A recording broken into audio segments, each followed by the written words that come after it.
ہم نے پہلے بھی یہ بات ڈسکس کی تھی کہ اللہ تعالیٰ جب کتاب کو نازل کر رہے ہوتے ہیں تو ان کے جو بالکل فرسٹ ایڈریسز ہوتے ہیں جن کو اللہ تعالیٰ مخاطب کرتے ہیں وہ وہاں کے لوگ ہوتے ہیں، اور ان کی جتنا انٹلیکٹ، ان کی جتنی سمجھ ہوتی ہے اس کے مطابق اللہ تعالیٰ اس میسج کو دیتے ہیں۔ تو یہ جو ساری بات کہی گئی ہے یہ قریش مکہ سے مخاطب ہو کر کی گئی ہے، جیسے اللہ تعالیٰ کہہ رہے ہیں کہ یہ آسمان اور زمین ملے ہوئے تھے، یعنی آسمان ایسے جیسے بند ہے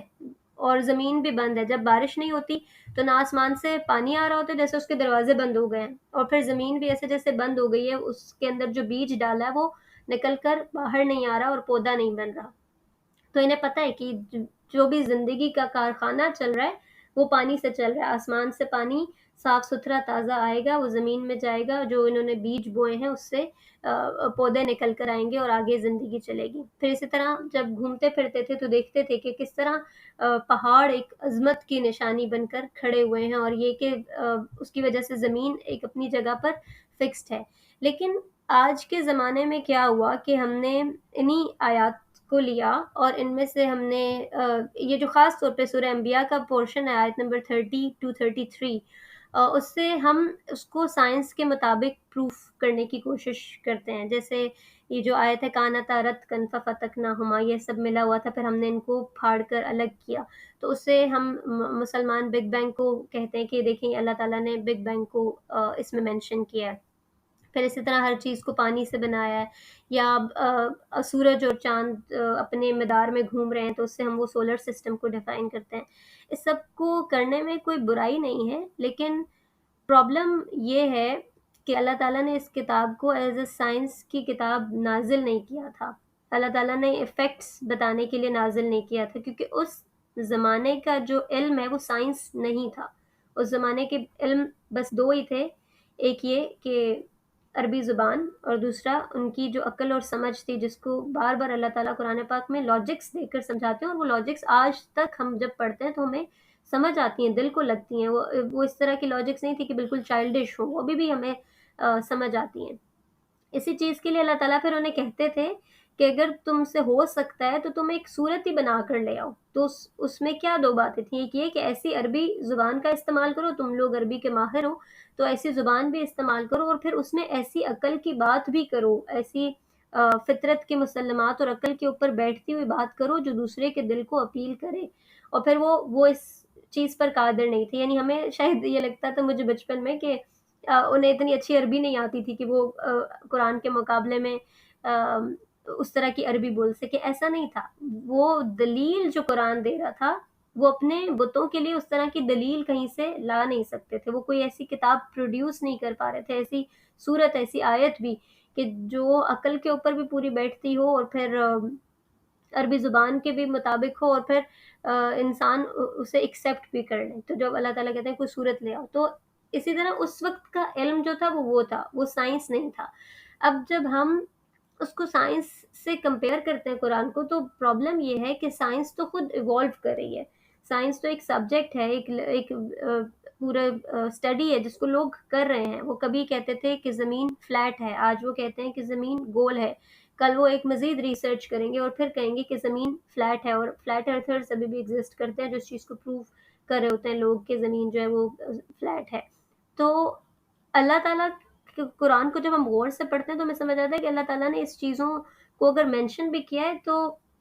بہت جنرل ٹرمز میں کیا ہے۔ ایون اگر زمین کے لیے بھی دیکھیں تو دونوں باتیں زمین سے ثابت قرآن سے ثابت ہو سکتی ہیں، کہ اگر کوئی سمجھتا ہے کہ زمین فلیٹ ہے تو وہ بھی ثابت ہو سکتی ہے، اور اگر کوئی سمجھتا ہے کہ زمین گول ہے تو وہ بھی ثابت ہو سکتا ہے، دونوں قرآن سے۔ کیونکہ اللہ تعالیٰ کا مقصد کتاب کو بھیجنے کا لوگوں کی ہدایت ہے۔ بار بار وہ کہہ رہے ہیں نذیر بھیجا ہے، ہم نے خبردار کرنے والا بھیجا ہے، اپنے برے کاموں کے انجام سے خبردار کرنے والا، آخرت کے دن سے خبردار کرنے والا۔ تو اس کتاب کو بھیجنے کا مقصد نہ تو یہ ہے کہ اس سے پروف کیا جائے سائنس کی کسی چیز کو، نہ تو یہ ہے کہ اس سے دم درود کر کے شفا حاصل کی جائے۔ اللہ تعالیٰ کہتا ہے شفاء لما فی الصدور، وہ جو دلوں میں ایگو ہے، وہ جو دلوں میں اپنا تکبر ہے، یا وہ غلط عقائد ہیں، ان چیزوں کی درستگی کے لیے آیا۔ تو جو بھی کوئی اس کو سائنس کے لینس سے پڑھنا چاہتا ہے یا کوئی دم درود کے اینگل سے پڑھنا چاہتا ہے تو وہ ضرور پڑھ لے، لیکن مقصد جو ہے وہ یہ نہیں ہے۔ پھر اکثر ہم کرسچینٹی کے ساتھ یہی مسئلہ ہوا کہ انہوں نے وہ ساری ڈیٹیلز بھی لکھ دیں کتاب میں جو کہ اللہ نے نہیں بھیجی تھی۔ انہوں نے حضرت نوح علیہ السلام کی کشتی کی ڈیٹیلز بھیجیں کہ وہ اتنی لمبی تھی، اس میں اتنے کیل لگے ہوئے تھے، اس میں اتنے تختے لگے ہوئے تھے۔ بعد میں جب زمانہ آگے بڑھا، انہوں نے اس کو ریسرچ کیا، انہوں نے کہا کہ یہ تو سب جھوٹ ہے۔ تو اس سے نقصان کیا ہوتا ہے؟ اس سے نقصان یہ ہوتا ہے کہ ہم تو کلیم کر رہے ہیں کہ یہ ایک رب کی طرف سے آئی ہوئی کتاب ہے جس کے ایک ایک حرف پر ہمیں یقین ہے اور یہ سچ ہے۔ تو جب ہم خود کلیم کرنے لگ جاتے ہیں کہ یہ سائنٹیفک فیکٹ ہے، اور اگر وہ انہیں غلط ہوتا ہوا نظر آتا ہے تو وہ کہتے ہیں کہ تمہاری کتاب جھوٹی اور جس رب پر تم کلیم کرو وہ رب جھوٹا، نعوذ باللہ۔ تو مقصد یہ ہے کہ ہمیں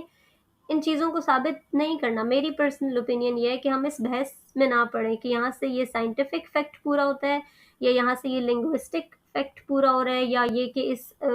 صورت میں اتنے لفظ ہیں، اور جیسے فار ایگزامپل ہم کہہ رہے ہوتے ہیں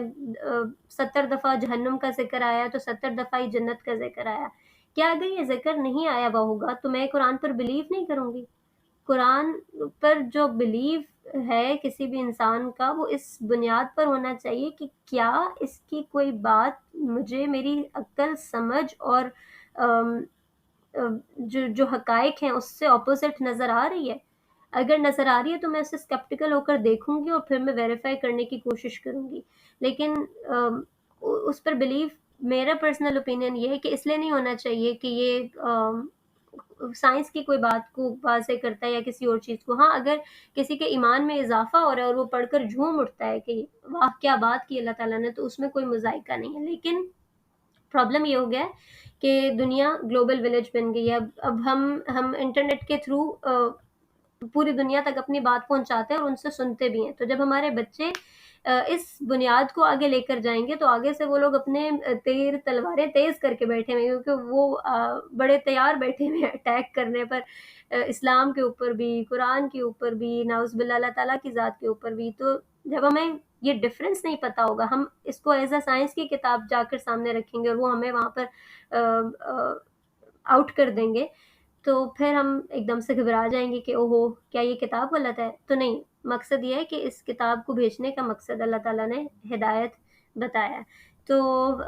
سوری آپ لوگ سوچ رہے ہوں گے کہ سیرت کا لیکچر تھا لیکن ہم قرآن پڑھ رہے ہیں، لیکن میرا اصل میں مقصد ہی یہ ہے کہ ہم قرآن کو سمجھ سکیں، کیونکہ حضرت عائشہ سے بھی جب کسی نے آ کر پوچھا تھا کہ رسول اللہ صلی اللہ علیہ وسلم کے اخلاق کیسے تھے تو آپ نے کہا تھا کہ کانا خلقہ قرآن، ان کا اخلاق تو قرآن تھا۔ یعنی اگر کسی نے نبی کریم صلی اللہ علیہ وسلم کو جاننا ہے اور ان سے محبت کرنی ہے اور ان کی پوری لائف جرنی کو دیکھنا ہے تو وہ قرآن میں ہی پوری ریفلیکٹ ہو کر ہمیں نظر آئے گی۔ تو جو بھی ہم نے پڑھا اللہ تعالیٰ اس سے ایکسیپٹ کر لیں۔ آپ سب کو بہت بہترین جزا دیں اتنے پیشنس سے مجھے سننے کے لیے۔ جو کمی بیشی رہ گئی اللہ تعالیٰ اسے اپنی رحمت سے معاف کر دیں۔ جو اس سیشن میں ہم نے مختلف اعتراضات کو بریفلی پڑھا ہے جو اللہ تعالیٰ قریش کے اوپر کر رہے تھے، اب نیکسٹ میں ہم انشاءاللہ دیکھیں گے کہ اس پورے ٹائم میں مسلمانوں کو کیا ہدایت دی جا رہی تھی اور کس طرح سے ان کی کلینزنگ کی جا رہی تھی، ان کی تزکیہ اور تطہیر، اور پھر وہ کس طرح سے عبادات کر رہے تھے یا ان کا معاملات زندگی کیا چل رہے تھے۔ سو تھینک یو، جزاک اللہ خیر۔